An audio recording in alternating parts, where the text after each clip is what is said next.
Welcome once again.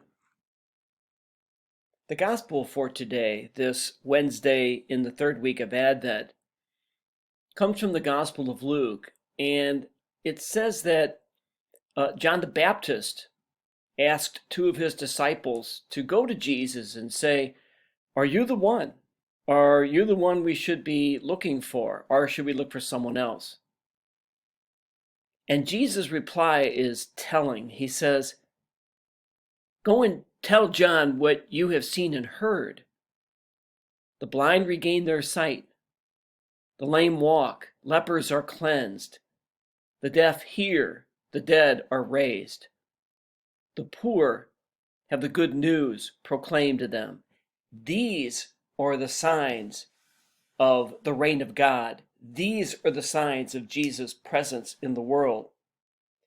We sometimes get the impression that what made Jesus' ministry noteworthy were his flashy miracles, calming the storm, feeding 5,000, raising people from the dead, changing water into wine, things like that. That's not what Jesus says in today's gospel.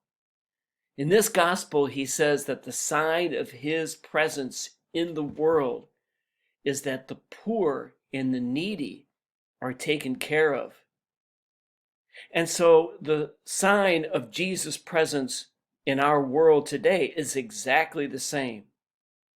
We know that Jesus is present in our world when every human being is treated with dignity, when every human being receives the respect that he or she deserves, when there is healing in the world rather than division, when there is forgiveness and reconciliation rather than revenge.